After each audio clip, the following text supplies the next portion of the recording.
So I thought it would be fun to make a video as I teach Woodrow about clicker training. He's never had the clicker before, he doesn't know what it is. I'm starting to introduce the clicker to Woodrow because I want to start teaching him some different tricks, and for me that's the best way to do it, or actually the most fun way to do it is through clicker training.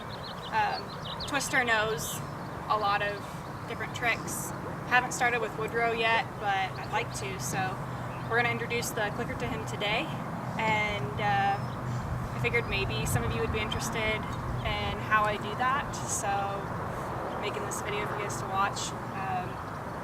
He obviously knows I have treats, he can smell them and he's very interested in them, but he doesn't know what the clicker is, so thought it'd be neat to make this so you guys can watch and see how I introduce the clicker.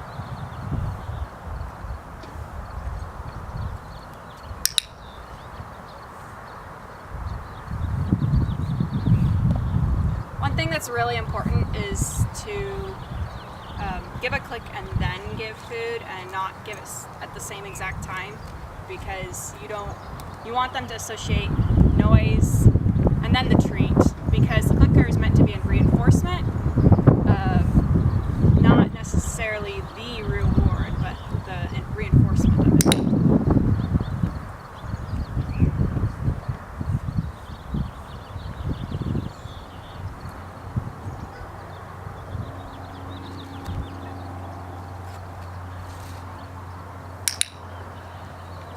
And at this point I'm not going to be asking him to do anything, because he doesn't understand what the clicker means at all.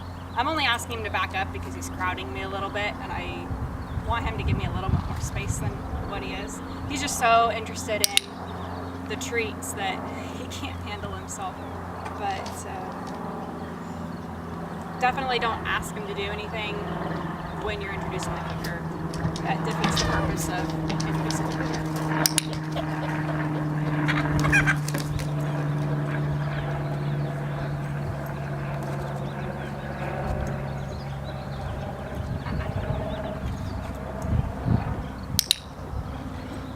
So as we continue with this, he's going to start getting that as soon as he hears that clicker, he gets a treat. So I'm going to be looking for the little cues that he gives me to let me know that he understands that. So I'm going to give a little bit more time in between each click, because I want him maybe to get distracted a little, so I can see those signals a little more clear. It might be that he picks his head up if he's looking the other direction, or if his head is down, he might lift his head. His ears might prick forward because he's excited and alert. So there, he didn't give me any reaction to the clicker. He reacted to my hand movement, but not the clicker. So he's not quite getting it yet.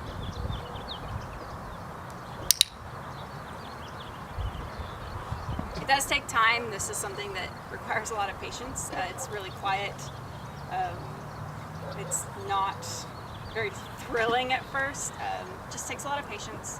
They get there, they get it. When they get it, that's the fun part, because then you can start teaching them whatever you want.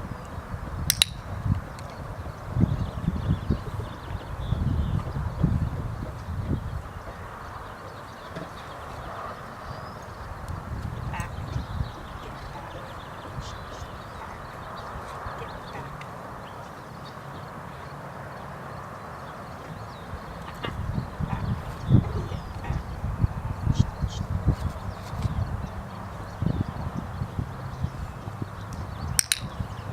Saw a little bit of an ear prick on that one, very slight.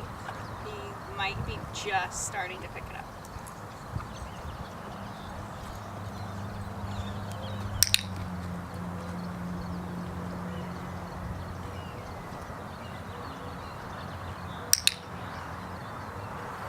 Saw his eyes, he looked right at me when he heard that clicker.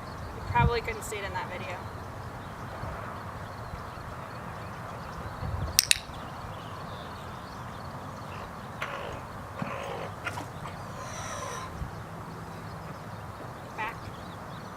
Back.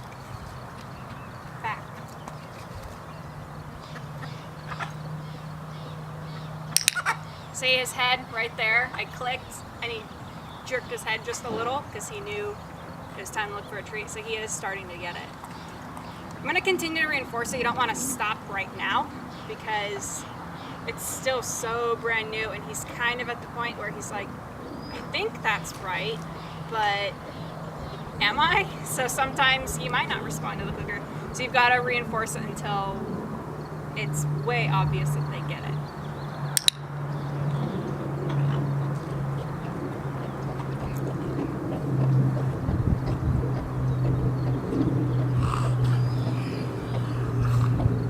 Woodrow's a really smart little guy.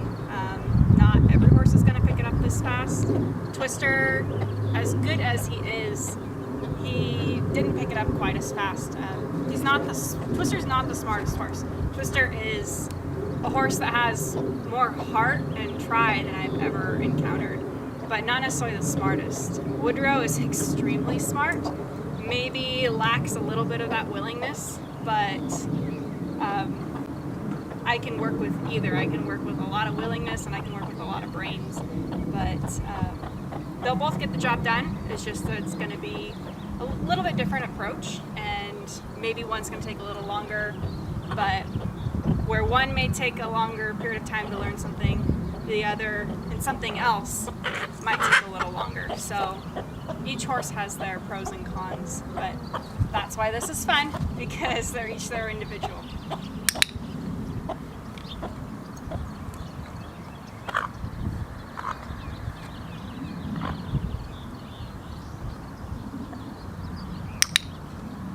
See, he's not really giving me the reaction that he did a few minutes ago or seconds ago, where I really got a reaction, and now I'm not seeing that. That's why I said it's really important to continue at these beginning stages, because they may think that they get it, but it's not solid with them yet.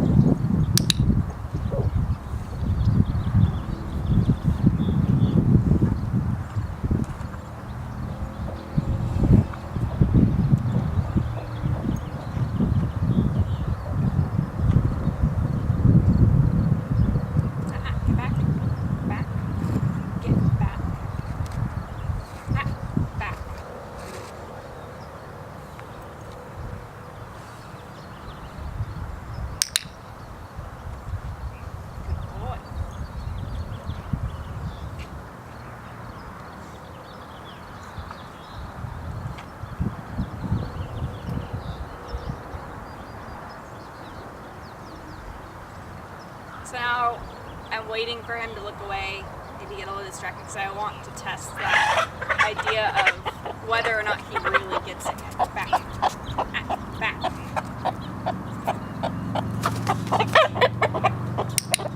See there, he didn't turn his head. He didn't give me any indication that he really is getting it, but a chicken did just land on the fence, so he's distracted.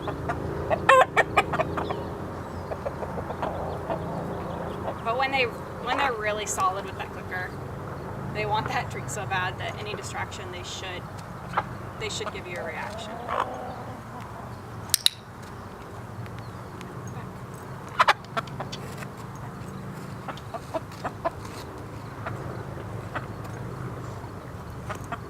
And I always start this with the horse loose, because there's really no point to having them on a lead rope. I am in his corral that he lives in, but they want the treat. They're going to stick with you. As long as you're in a safe and closed area, you don't need to have them on a halter lead rope.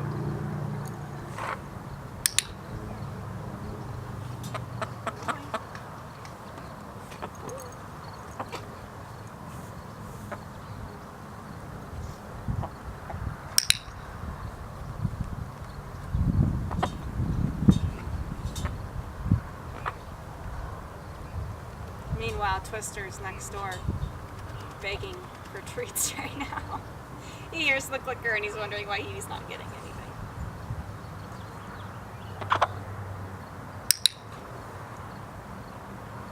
Boy. Good.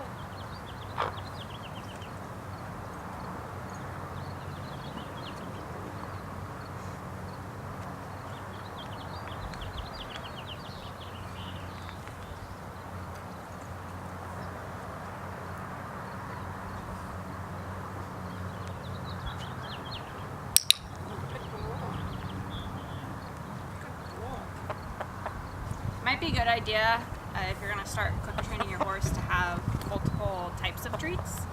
They can get bored or less enthusiastic about one single treat. So it's always a good idea to have different kinds, switch it up, keep it interesting, keep them enthused about what you're doing.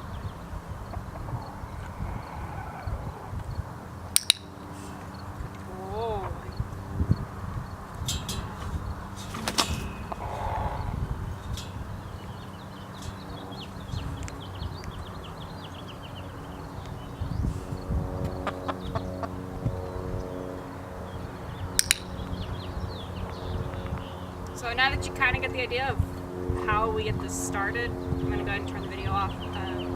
Come back when he gets it, and I think that he really gets it, and I'll show you what that looks like. I wanted to show you guys this before my camera dies.